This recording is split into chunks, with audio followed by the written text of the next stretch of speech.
మీరెప్పుడైనా ఆలోచించారా? మన దేశంలో ఉన్న అన్ని రాష్ట్రాలు మన సాంప్రదాయాలకి మరియు పురాణాలకి, అందులో ఉన్న దేవుళ్ళకి ఎంతో విలువిస్తూ వాళ్ళు చెప్పినవి పాటిస్తుంటే, అదే మన దేశంలో ఒకటైన తమిళనాడు మాత్రం ఎందుకు వీటన్నిటికి కొంచెం యాంటీగా ఉంటుంది అని? మరియు దేశం మొత్తం అయోధ్య రామ మందిరం పూర్తయిందని ఎంత ఆనందంగా ఉన్న సమయంలో, తమిళనాడులో మాత్రం ఎందుకు అల్లర్లు చెలరేగాయని?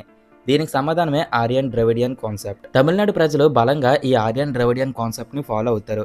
అంటే వాళ్ళ ప్రకారం అసలు మన సౌత్ ఇండియాలో ఉండే 4 రాష్ట్రాలే మన దేశమని, సుమారు క్రీస్తు పూర్వం 1500 సంవత్సరాల క్రితం యూరోప్ నుంచి ఆర్యులు అనే ఒక వంశం వాళ్ళు మన దేశానికి వచ్చారని, అండ్ వాళ్ళ వల్లే ఈ సంస్కృత ఉపనిషత్తులు వంటివి వచ్చాయి. అండ్ వాళ్ళు చెప్పిన సాంప్రదాయాలు ఈ రోజు కూడా మనం ఫాలో అవుతున్నాము. మరియు వాళ్ళు ఇప్పుడు నార్త్ ఇండియన్స్‌గా స్థిరపడిపోయారనే విషయాన్ని ఈ ఆర్యన్ ద్రవిడియన్ కాన్సెప్ట్ మనకి చెప్తుంది.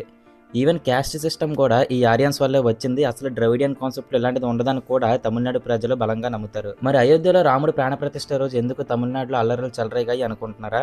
వాళ్ళ ప్రకారం రామకృష్ణులు కూడా ఆరియన్స్ వంశానికి చెందిన వాళ్ళే. కాబట్టి వాళ్ళకు మన పురాణాల మీద కూడా కొంచెం నెగెటివ్ ఒపీనియన్ ఉంది. అండ్ మరి ముఖ్యంగా వాళ్ళకు రామాయణం మీద కూడా కొంచెం నెగెటివ్ ఒపీనియన్ ఉంది. ఎందుకంటే వాళ్ళ ప్రకారం ఆర్యుడైన రాముడిని మంచివాడి కింద చూపించి, ద్రవిడియన్ అన్న రావణాసురుడిని చెడ్డవాడిగా, ముల్లోకాలకి అసురుడిగా చూపిస్తారు. ఈ విషయం వల్ల కూడా తమిళనాడు ప్రజలకి కొంచెం హిందూ మతం మీద వివక్ష ఉంది. అదేంటి, మన చరిత్రకు సంబంధించి ఎన్నో గొప్ప గుడులు మరియు సాంప్రదాయాలు తమిళనాడు నుంచి కూడా ఉన్నాయి కదా అనుకుంటున్నారా?